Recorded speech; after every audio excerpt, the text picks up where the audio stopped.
Hello, beautiful friends. I am Laurel Bleadon-Maffei with Illuminating Souls, welcoming you to this episode of Sleepy Bedtime Blessings, a podcast designed to help you rest, relax, and fall asleep, all while deepening in your connection with your angels who love you so. If we're meeting for the first time, I am an angelic practitioner, a spiritual teacher, and an encourager of souls. And I do this through one-on-one angel sessions, soul mentoring, and a variety of classes. And you can learn more about my offerings on my website, illuminating-souls.com. Thank you so much for finding your way here. It truly is a blessing and an honor to get to spend this time with you. This podcast is infused with divine love that is being calibrated for you through your beautiful angelic team.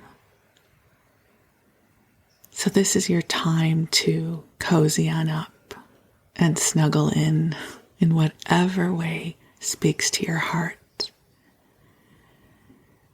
so that you can get some good rest.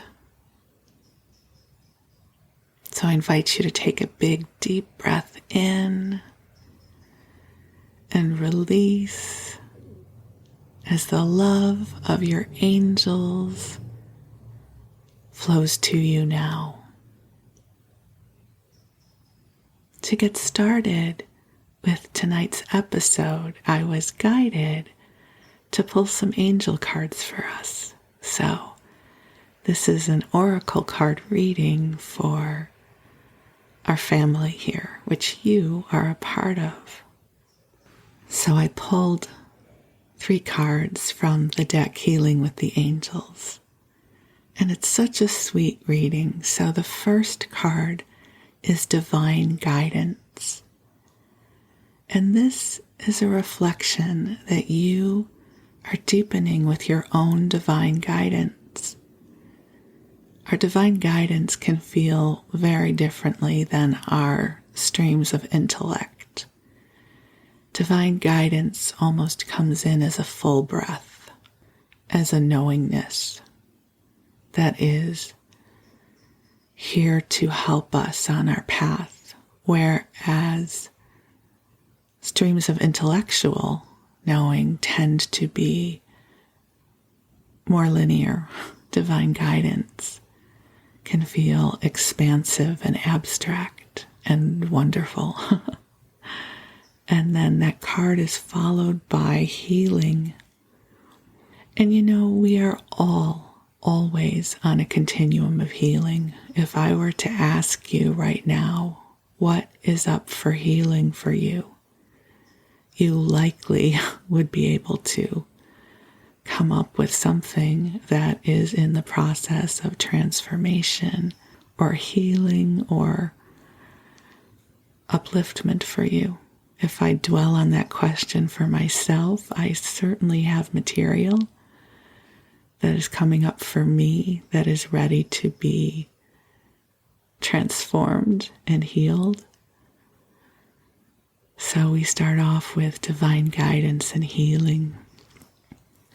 The third card is harmony. Harmony. Just feel into that beautiful word. Feel it as an invitation. So if we're looking at divine guidance, healing, and harmony, it is the angel's way of letting you know that they are bringing waves of light and love to you to support you in coming into deeper harmony, heart and soul. That you don't even need to know what is up for healing. You might, but you don't have to know, because the angels know the truth of your heart. They know all that is transpiring for you. And they come to you with compassion, empathy, love, and understanding, and especially waves of harmony. We are, after all, vibrational beings, and we respond to the harmonics of this realm. I don't know if you've ever had an opportunity to have a sound bath or listen to singing bowls, but there are frequencies, harmonics, that can shift our energies. My first experience of this was at a workshop that was presented by a spiritual teacher that I really loved at the time. And she was doing healing work on each one of us, and it involved a beautiful crystal and tuning forks. So that was my first experience with sound healing. And the person working with her brought the tuning forks over each of our crown chakras. And I felt tingles, and I felt clearing, and I didn't know what was happening. All I knew was it felt exquisite. It felt like an invitation, like something was opening, and I was receiving the divine flow. And so, even though you might not audibly hear the harmonics right now, vibrationally, they are flowing to you to help bring you into vibrational alignment, which will help you as you move forward on your path of light. We are influenced by the harmonics around us all the time. Yes, we've all had those experiences. Well, here you are experiencing harmonics of the positive sort, of the sort that will lift you up, that will help you remember that you were born with etheric wings, wings of light, that will help you rise above whatever is being presented on the earth plane, so that you have more altitude, so that it is easier for you to ascertain how to move forward, or how to stay in stillness for a while longer. All of it is divine in nature. So I'm going to invite you to take a big, deep breath in, allowing the light to flow to you now. And I'm going to call in the angels who are already here. And I'm going to take a deep breath in with you as I open my heart. And beautiful angels on high, I feel your presence here already, but I ask you to join us, each one of us. I ask that you bring forward waves of love, of healing, and of light to support us on our journeys, each of us on a unique path. And we know that you know where we are right now. Angels, I ask that you bring forward waves of goodness, of inspiration, and of support to help each one of us blossom open into the brighter frequencies that are here for us. I ask that you lift any doubt, any worry, any fear, especially that which is unneeded and unnecessary. And we ask that you assist us and opening to brighter tomorrows, to vibrant, beautiful experiences that bring us into closer harmony with our authentic self, and our beautiful communities of light who meet us where we are. So, dear ones, just take a nice deep breath in and release. The angels want you to know that they are with you, that they hear your prayers. They feel the truth of your heart, and they are supporting you. So take a deep breath in and allow the waves of love to flow over you. Imagine, if you will, that the room you are in is being filled with a beautiful pink light that is filled with love that has been calibrated just for you. And this love is rippling throughout your space, benefiting everyone who is here with you, whether they are in another room or whether they're far away, just rippling this love to all whom you love. And then rippling beyond, so that everyone benefits from this moment of love with your angels. And just breathe into the beauty of this moment, that as you bring the angelic love into your heart, others are supported by this wave as well. And in doing so, we co-create a ripple of love in this world.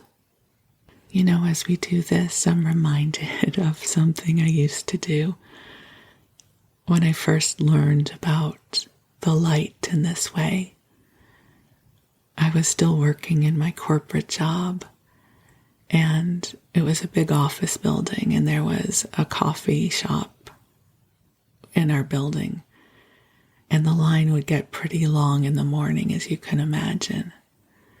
So on the mornings, I would go down to get a cup of coffee, and I would be at the end of the line.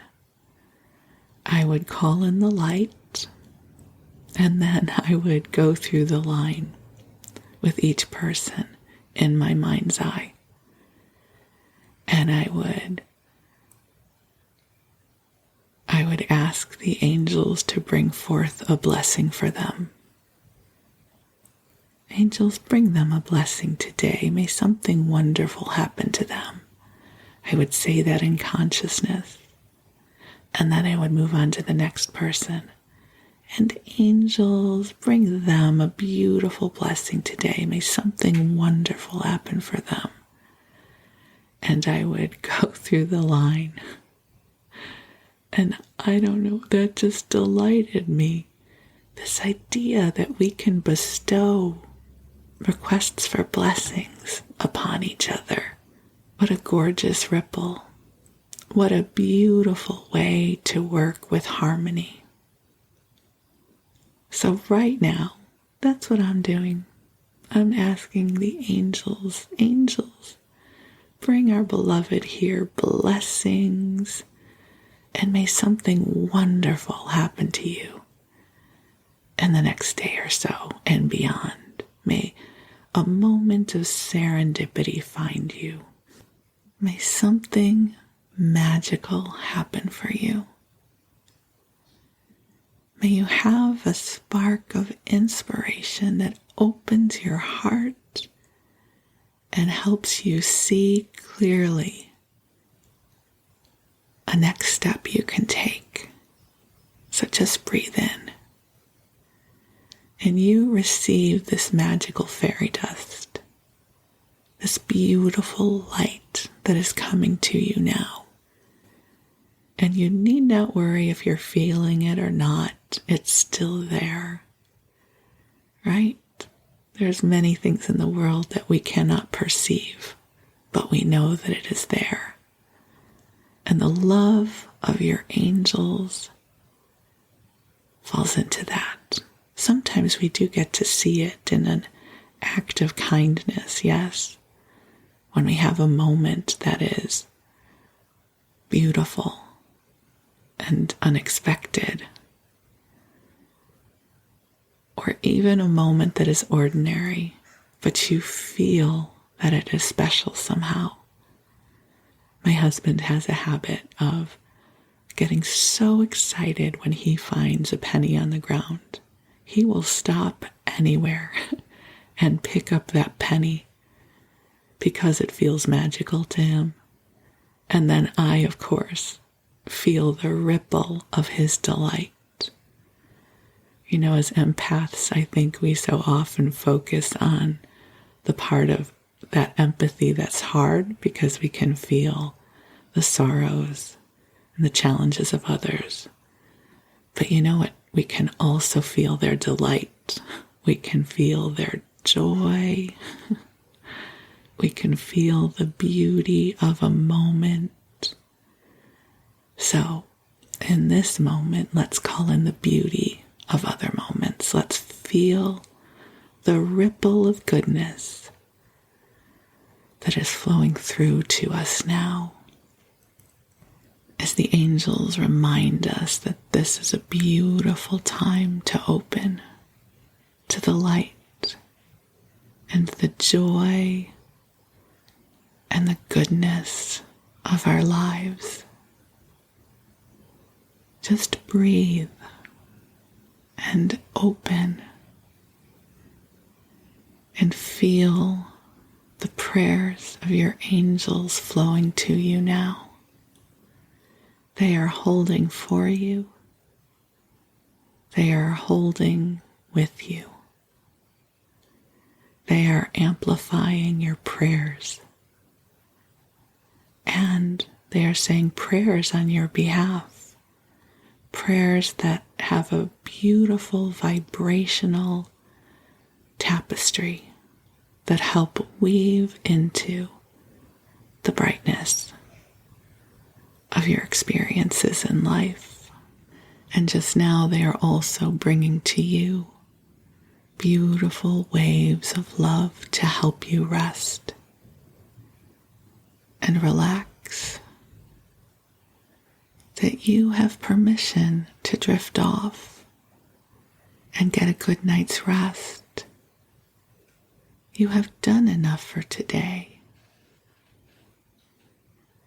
And tomorrow will come soon enough. For now, you just rest and allow your body to relax and restore. And your angels are watching over you and will take good care of you. And I'm wishing you sweet and lovely dreams. And while you drift off, I'm going to tell you a story. We're going to be together for about an hour here, so you have plenty of time.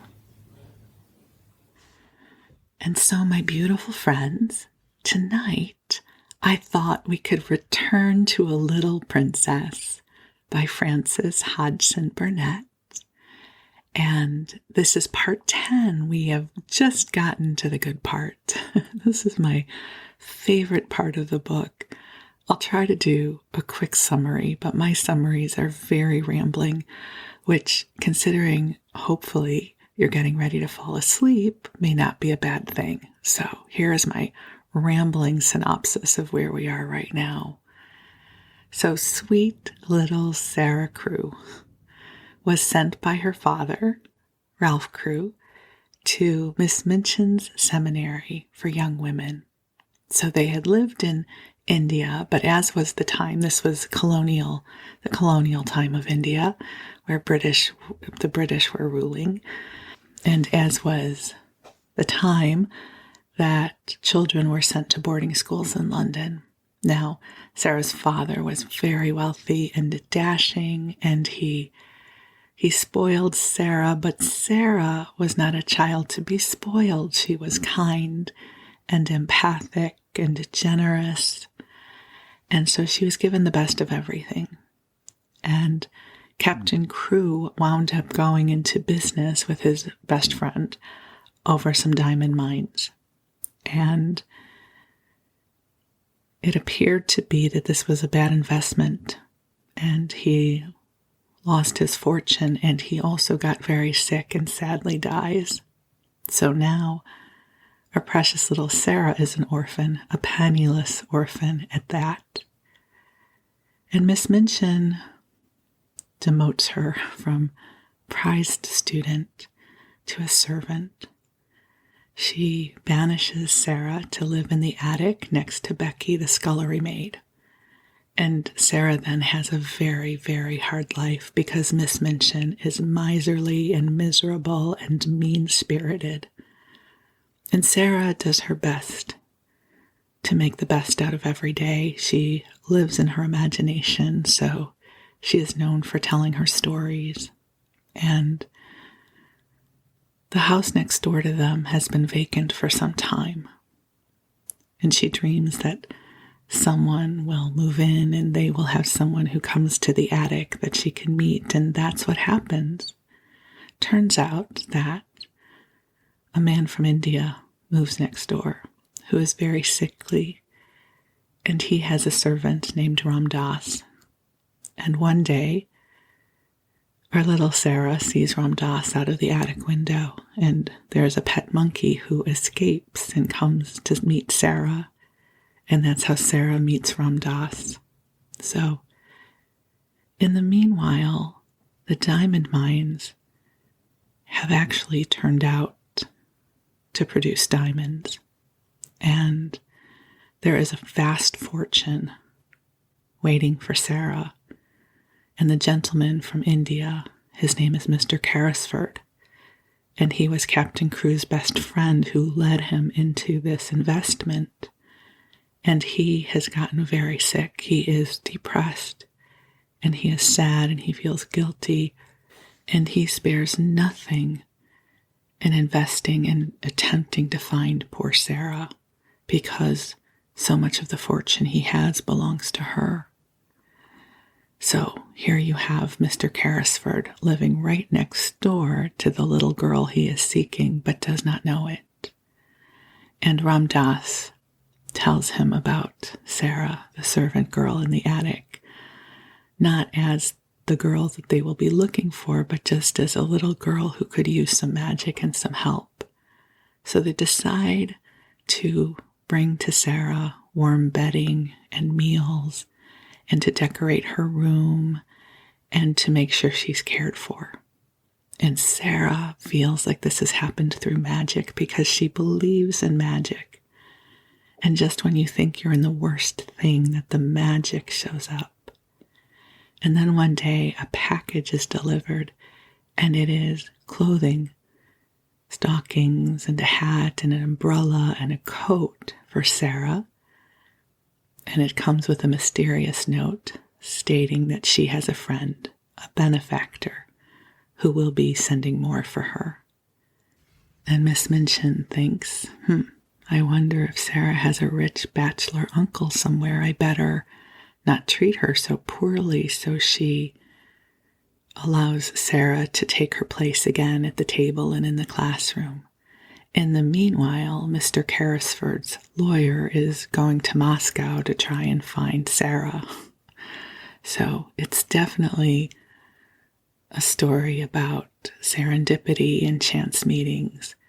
And not that this has anything to do with a little princess, but as I was getting ready to record this episode, I was thinking about, when things are closer than we know. And there's this wonderful song that Liza Minnelli sings called Ring Them Bells. And it's written by Candor and Ebb. And it's about a woman who's searching for love. And she takes a trip to Europe. And she meets a man who winds up living in the apartment next door from her in New York. And it's a brilliant, joyful, robust song. So It has nothing to do with a little princess other than a shared theme of you never know who's living next door to you. But if you want to pick up your spirits tomorrow, I invite you to search for Ring Them Bells with Liza Minnelli, and it will lift your heart and make you smile. But for now, we are returning to our sweet Sarah, who is in her attic apartment with her friend Becky, who's the scullery maid. And Sarah, being sweet Sarah, is sharing all of her largesse, her goodness, her magic with Becky. So this is where we're going to resume. So we're picking up right after the clothing has been delivered to Sarah, and Miss Minchin tells Sarah to go and put on the new clothing and then come down to the schoolroom. And all of the other girls are stunned when Sarah comes in, no longer in rags, but in fine clothing. So this is where we're picking up. Sarah broke in Miss Minchin's deep voice. "Come and sit here." And while the whole schoolroom stared and pushed with elbows and scarcely made any effort to conceal its excited curiosity, Sarah went to her old seat of honor and bent her head over her books. That night when she went to her room after she and Becky had eaten their supper, she sat and looked at the fire seriously for a long time. "Are you making something up in your head, miss?" Becky inquired with respectful softness. Because this is what Sarah often did. She would look far away when she was making up a story, and this is what Becky is asking about. When Sarah sat in silence and looked into the coals with dreaming eyes, it generally meant that she was making a new story. But this time she was not, and she shook her head. "No," she answered. "I am wondering what I ought to do." Becky stared, still respectfully. She was filled with something approaching reverence for everything Sarah did and said. "I can't help thinking about my friend," Sarah explained. "If he wants to keep himself a secret, it would be very rude to try and find out who he is. But I do so want him to know how thankful I am to him and how happy he has made me. Anyone who is kind wants to know when people have been made happy. They care for that more than for being thanked. I do wish." She stopped short because her eyes at that instant fell upon something standing on a table in a corner. It was something she had found in the room when she came up to it only 2 days before. It was a little writing case fitted with paper and envelopes and pens and ink. "Oh," she exclaimed, "why did I not think of that before?" She rose and went to the corner and brought the case back to the fire. "I can write to him," she said joyfully, "and leave it on the table. Then perhaps the person who takes the things away will take it too. I won't ask him for anything. He won't mind my thanking him, I feel sure." So she wrote a note, and this is what she said. "I hope you will not think it is impolite that I should write you this note when you wish to keep yourself a secret. Please believe I do not mean to be impolite or try to find out anything at all. Only I want to thank you for being so kind to me, so heavenly kind, and making everything like a fairy story. I am so grateful to you, and I am so happy, and so is Becky. Becky feels just as thankful as I do. It is all just as beautiful and wonderful to her as it is to me. We used to be so lonely and cold and hungry, and now, oh, just think what you have done for us. Please let me say just these words. It seems as if I ought to say them. Thank you, thank you, thank you." The little girl in the attic. The next morning she left this on the little table and in the evening it had been taken away with the other things. So she knew the magician had received it, and she was happier for the thought. She was reading one of her new books to Becky just before they went to their respective beds, when her attention was attracted by a sound at the skylight. When she looked up from her page, she saw that Becky had heard the sound also, as she had turned her head to look and was listening rather nervously. "Something's there, miss," she whispered. "Yes," said Sarah slowly. "It sounds rather like a cat trying to get in." She left her chair and went to the skylight. It was a queer little sound she heard, like a soft scratching. She suddenly remembered something and laughed. She remembered a quaint little intruder who had made his way into the attic once before. She had seen him that very afternoon, sitting sadly on a table before a window in the Indian gentleman's house. "Suppose," she whispered in pleased excitement, "just suppose it was the monkey who got away again. Oh, I wish it was." She climbed on a chair very cautiously, raised the skylight, and peeped out. It had been snowing all day, and on the snow, quite near her, crouched a tiny shivering figure whose small black face wrinkled itself piteously at the sight of her. "It is the monkey," she cried out. "He has crept out of the Lasker's attic and saw the light." Becky ran to her side. "Are you going to let him in, miss?" she said. "Yes," Sarah answered joyfully. "It's too cold for monkeys to be out. They're delicate. I'll coax him in." She put a hand out, delicately speaking in a coaxing voice, as she spoke to the sparrows and to Melchizedek, as if she were some friendly little animal herself. "Come along, monkey darling," she said. "I won't hurt you." He knew she would not hurt him. He knew it before she laid her soft, caressing little paw on him and drew him towards her. He had felt human love in the slim brown hands of Ram Dass, and he felt it in hers. He let her lift him through the skylight, and when he found himself in her arms, he cuddled up to her breast and looked up to her in her face. Nice monkey," she crooned, kissing his funny head. "Oh, I do love little animal things." He was evidently glad to get to the fire, and when she sat down and held him on her knee, he looked from her to Becky with mingled interest and appreciation.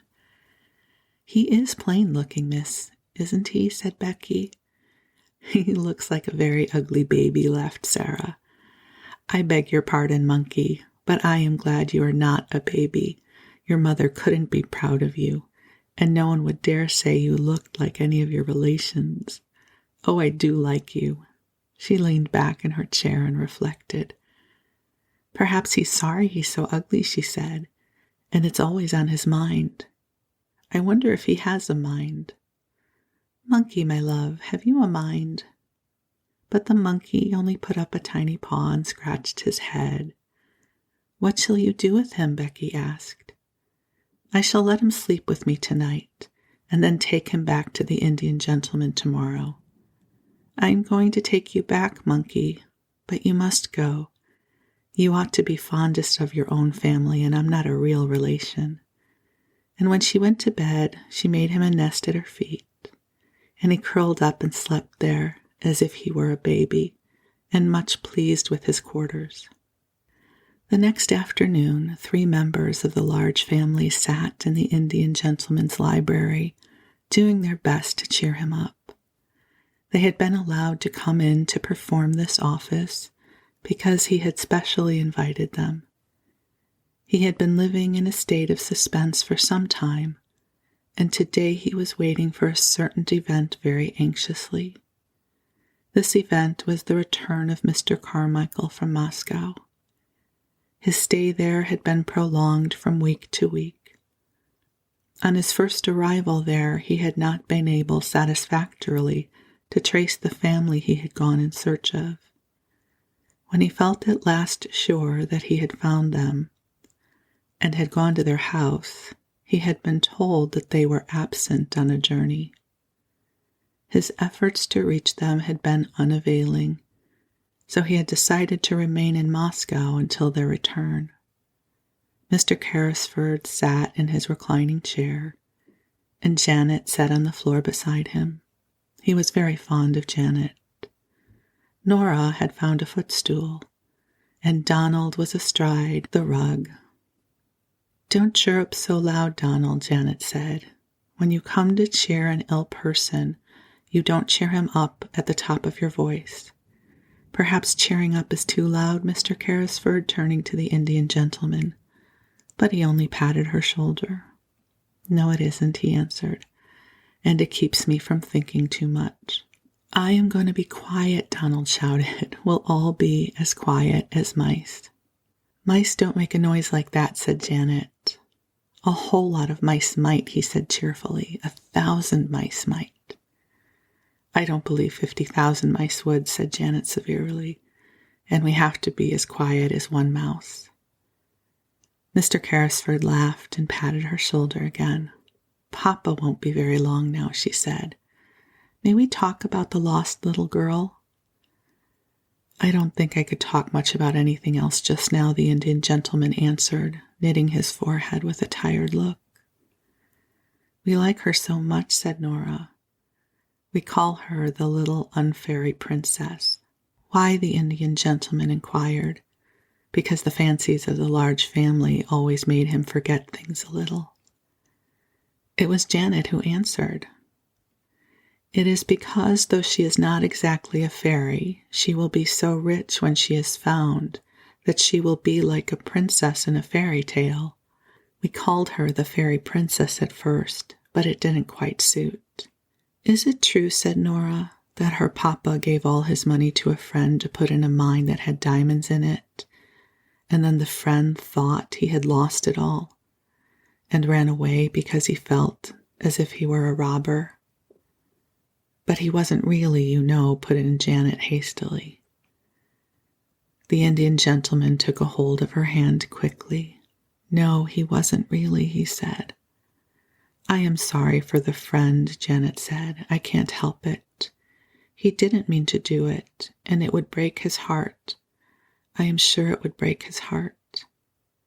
"You are an understanding little woman, Janet," the Indian gentleman said, and he held her hand close.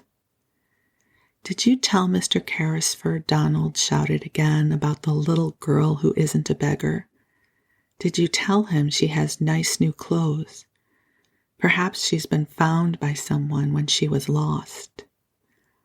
"There's a cab," exclaimed Janet. "It's stopping before the door. It is Papa." And they all ran to the windows to look out. "Yes, it's Papa," Donald proclaimed, "but there's no little girl." All three of them fled from the room and tumbled into the hall. It was in this way that they always welcomed their father. They were heard to be jumping up and down, clapping their hands, and being caught up and kissed.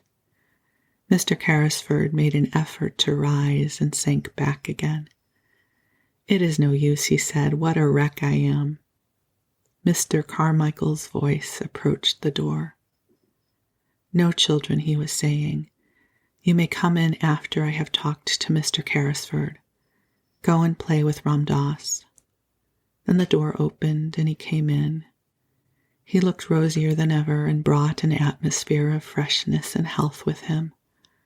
But his eyes were disappointed and anxious as they met the invalid's look of eager question, even as they grasped each other's hands. "What news?" Mr. Carrisford asked. "The child the Russian people adopted?" "She is not the child we are looking for. She is much younger than Captain Crew's little girl. Her name is Emily Carew. I have seen and talked to her. The Russians were able to give me every detail." How wearied and miserable the Indian gentleman looked. His hand dropped from Mr. Carmichael's. "Then the search has to be begun over again," he said. "That is all. Please sit down." Mr. Carmichael took a seat.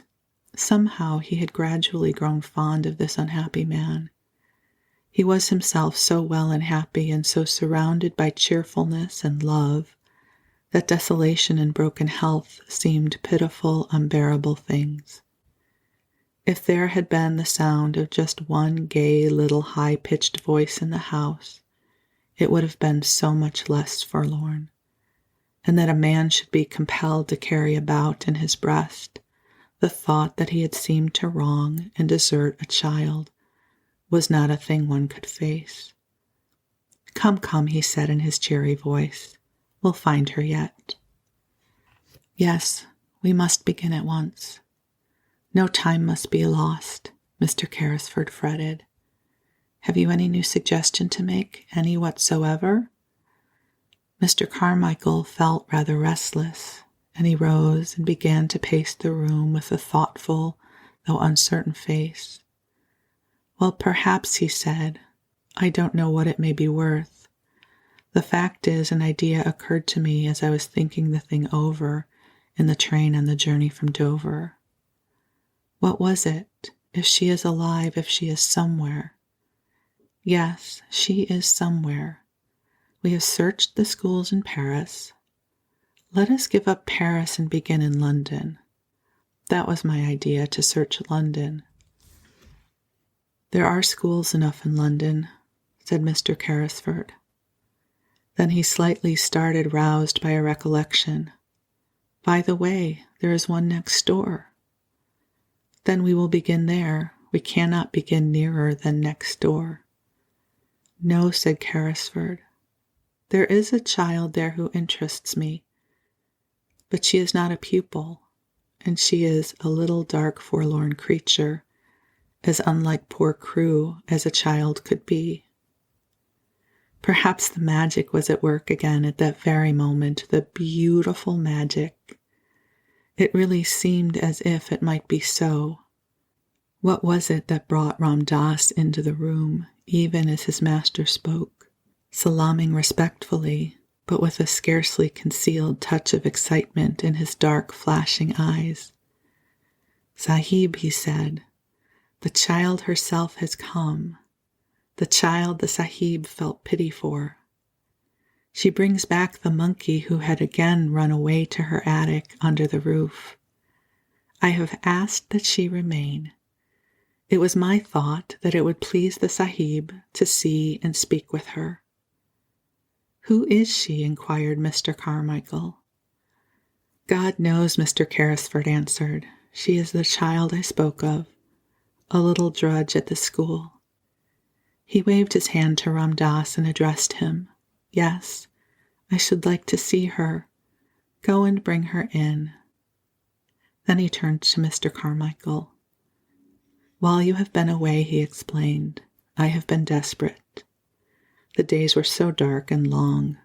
Ram Dass told me of this child's miseries, and together we invented a romantic plan to help her. I suppose it was a childish thing to do, but it gave me something to plan and think of. Without the help of an agile, soft-footed Oriental like Ram Dass, however, it could not have been done." Then Sarah came into the room. She carried the monkey in her arms, and he evidently did not intend to part from her if it could be helped. He was clinging to her and chattering, and the interesting excitement of finding herself in the Indian gentleman's room had brought a flush to Sarah's cheeks.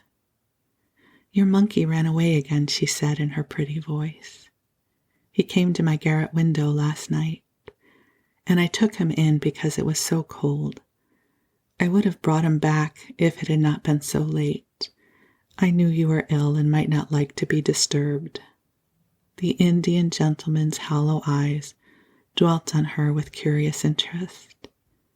"That was very thoughtful of you."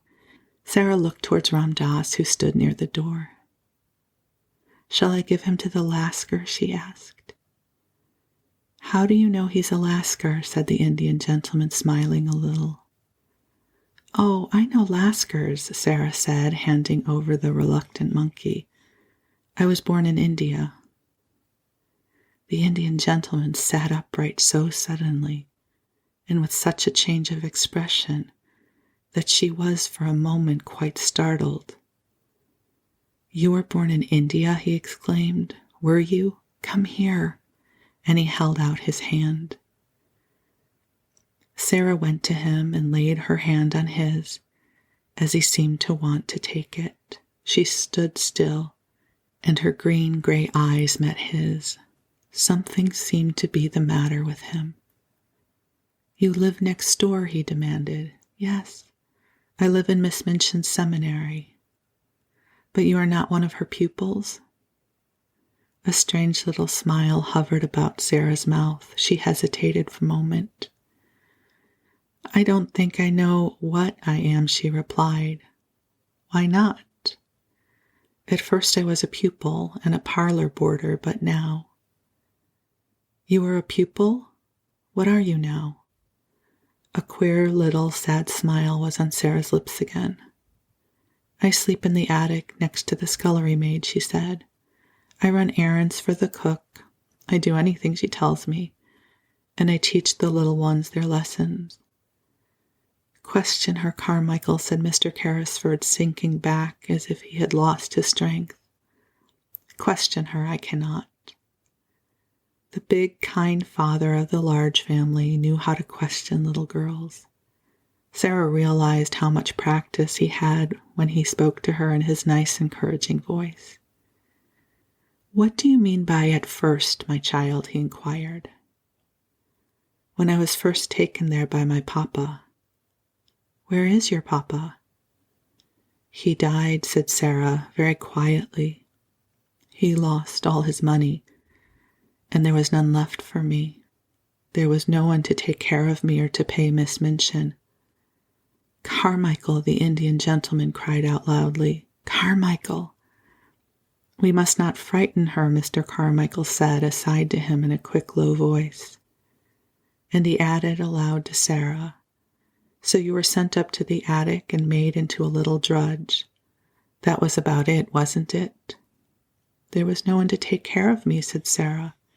"There was no money. I belonged to nobody." "How did your father lose his money?" the Indian gentleman broke in breathlessly. "He did not lose it himself," Sarah answered, wondering still more each moment. "He had a friend he was very fond of. He was very fond of him. It was his friend who took his money. He trusted his friend too much." The Indian gentleman's breath came more quickly. "The friend might have meant to do no harm," he said. "It might have happened through a mistake." Sarah did not know how unrelenting her quiet young voice sounded as she answered. If she had known, she would surely have tried to soften it for the Indian gentleman's sake. "The suffering was just as bad for my papa," she said. "It killed him." "What was your father's name?" the Indian gentleman said. "Tell me." "His name was Ralph Crewe," Sarah answered, feeling startled. "Captain Crewe. He died in India." The haggard face contracted and Ram Dass sprang to his master's side. "Carmichael," the invalid gasped. "It is the child, the child." For a moment Sarah thought he was going to die. Ram Dass poured out drops from a bottle and held them to his lips. Sarah stood near, trembling a little. She looked in a bewildered way at Mr. Carmichael. "What child am I?" she faltered. "He was your father's friend," Mr. Carmichael answered her. "Don't be frightened. We have been looking for you for 2 years. Sarah put her hand up to her forehead and her mouth trembled. She spoke as if she were in a dream. "And I was at Miss Minchin's all the while," she half whispered, "just on the other side of the wall." Chapter 18. I Tried Not to Be. It was pretty comfortable, Mrs. Carmichael, who explained everything.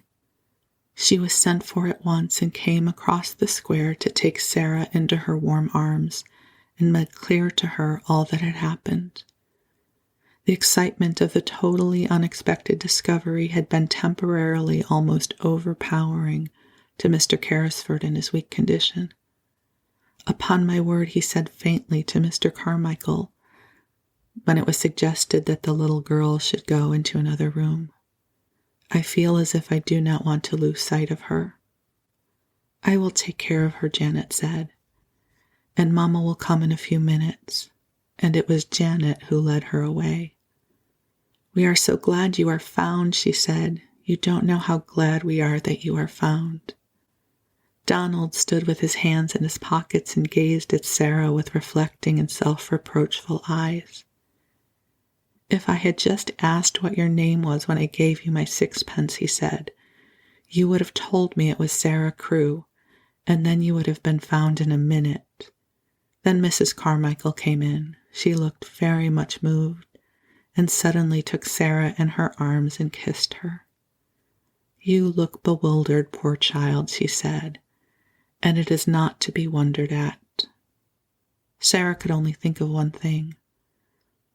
"Was he," she said, with a glance toward the closed door of the library, "was he the wicked friend? Oh, do tell me." Mrs. Carmichael was crying as she kissed her again. She felt as if she ought to be kissed very often, because she had not been kissed for so long. "He was not wicked, my dear," she answered. "He did not really lose your papa's money. He only thought he had lost it. And because he loved him so much, his grief made him so ill that for a time he was not in his right mind. He almost died of brain fever, and long before he began to recover, your poor papa was dead." "And he did not know where to find me," murmured Sarah. "And I was so near." Somehow she could not forget that she had been so near. "He believed you were in school in France," Mrs. Carmichael explained, "and he was continually misled by false clues. He has looked for you everywhere. When he saw you pass by looking so sad and neglected, he did not dream that you were his poor friend's child. But because you were a little girl too, he felt sorry for you and wanted to make you happier. And he told Ram Dass to climb into your attic window and try to make you comfortable." Sarah gave a start of joy. Her whole look changed. "Did Ram Dass bring the things?" she cried out. "Did he tell Ram Dass to do it? Did he make that dream come true?" "Yes, my dear, yes. He is kind and good, and he was sorry for you for little lost Sarah Crewe's sake." The library door opened, and Mr. Carmichael appeared, calling Sarah to him with a gesture. "Mr. Carrisford is better already," he said. "He wants you to come to him." Sarah did not wait. When the Indian gentleman looked at her as she entered, he saw that her face was all alight. She went and stood before his chair with her hands clasped together against her breast. "You sent the things to me," she said in a joyful, emotional little voice. "The beautiful, beautiful things? You sent them." "Yes, poor dear child, I did," he answered her. He was weak and broken with long illness and trouble, but he looked at her with the look she remembered in her father's eyes, that look of loving her and wanting to take her in his arms. It made her kneel down by him, just as she used to kneel by her father when they were the dearest of friends and loves in the world. "Then it is you who are my friend," she said. "It is you who are my friend." And she dropped her face on his thin hand and kissed it again and again. "The man will be himself again in 3 weeks," Mr. Carmichael said aside to his wife. "Look at his face already." In fact, he did look changed. Here was the little missus, and he had his new things to think of and plan for already. In the first place, there was Miss Minchin. She must be interviewed and told of the change which had taken place in the fortunes of her pupil.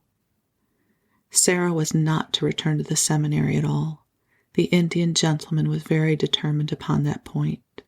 She must remain where she was, and Mr. Carmichael should go and see Miss Minchin himself. I am glad I need not go back, said Sarah. She will be very angry. She does not like me, though perhaps it is my fault because I do not like her.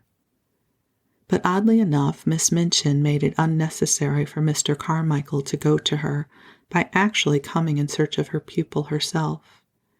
She had wanted Sarah for something, and on inquiry had heard an astonishing thing. One of the housemaids had seen her steal out of the area with something hidden under her cloak, and had also seen her go up the steps of the next door and enter the house.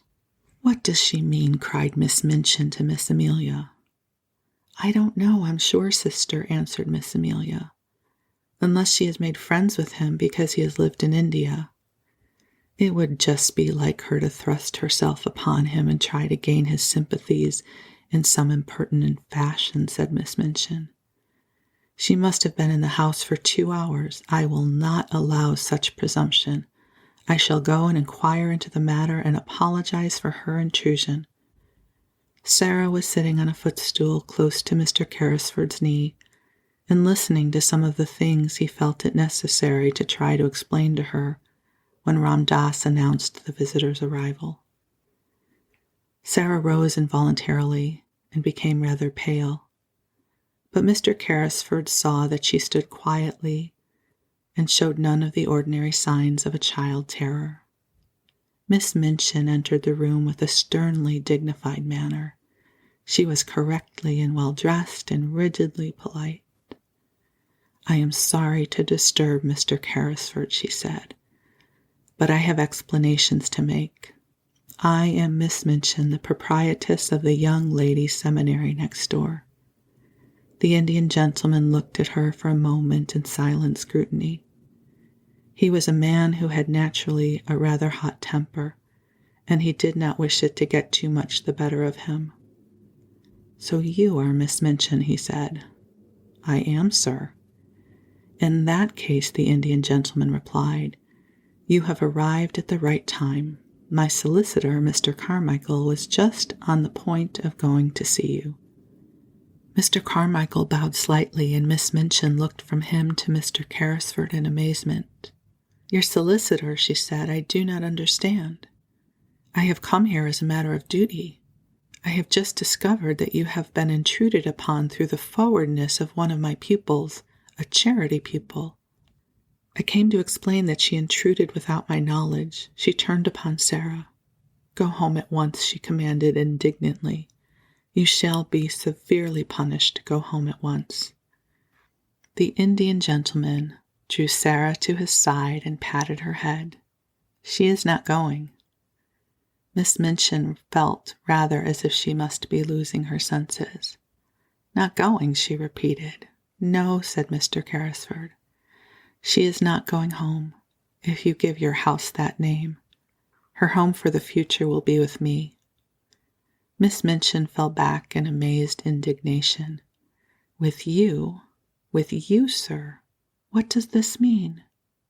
"Kindly explain the matter, Carmichael," said the Indian gentleman, "and get it over as quickly as possible." And he made Sarah sit down again and held her hands in his, which was another trick of her papa's. Then Mr. Carmichael explained in the quiet, level-toned, steady manner of a man who knew his subject and all its legal significance, which was a thing Miss Minchin understood as a businesswoman and did not enjoy. "Mr. Carrisford, madam," he said, "was an intimate friend of the late Captain Crewe. He was his partner in certain large investments. The fortune which Captain Crewe supposedly he had lost has been recovered, and is now in Mr. Carrisford's hands." "The fortune!" cried Miss Minchin, and she really lost color as she uttered the exclamation. "Sarah's fortune?" "It will be Sarah's fortune," replied Mr. Carmichael rather coldly.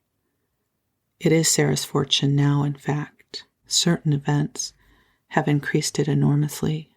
The diamond mines have retrieved themselves." "The diamond mines!" Miss Minchin gasped out.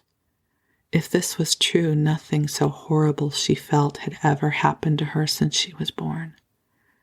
the diamond mines, Mr. Carmichael repeated, and he could not help adding with a rather sly, unlawyer-like smile, "There are not many princesses, Miss Minchin, who are richer than your little charity pupil Sarah Crewe will be. Mr. Carrisford has been searching for her for nearly 2 years. He has found her at last, and he will keep her." After which he asked Miss Minchin to sit down while he explained matters to her fully, and went into such detail as was necessary to make it quite clear to her that Sarah's future was an assured one, and that what had seemed to be lost was to be restored to her tenfold. Also that she had in Mr. Carrisford a guardian as well as a friend. Miss Minchin was not a clever woman, and in her excitement she was silly enough to make one desperate effort to regain what she could not help but seeing that she had lost through her worldly folly.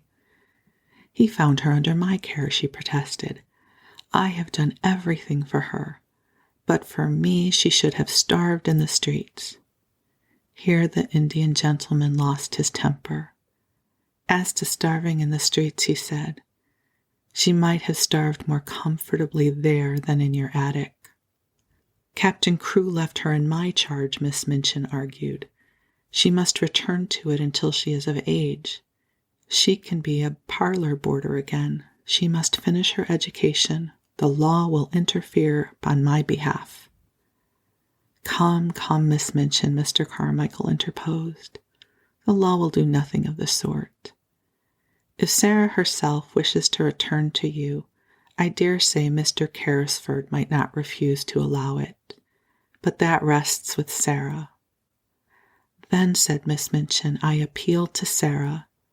I have not spoiled you, perhaps," she said awkwardly to the little girl, "but you know that your papa was pleased with your progress, and I've always been fond of you." Sarah's green-gray eyes fixed themselves on her with the quiet, clear look that Miss Minchin particularly disliked. "Have you, Miss Minchin?" she said. "I did not know that." Miss Minchin reddened and drew herself up. "You ought to have known it," she said, "but children, unfortunately, never know what is best for them. Amelia and I always say you are the cleverest child in the school. Will you not do your duty to your poor papa and come home with me?" Sarah took a step toward her and stood still. She was thinking of the day when she had told that she belonged to nobody and was in danger of being turned into the street. She was thinking of the cold, hungry hours she had spent alone with Emily and Melchizedek in the attic. She looked Miss Minchin steadily in the face.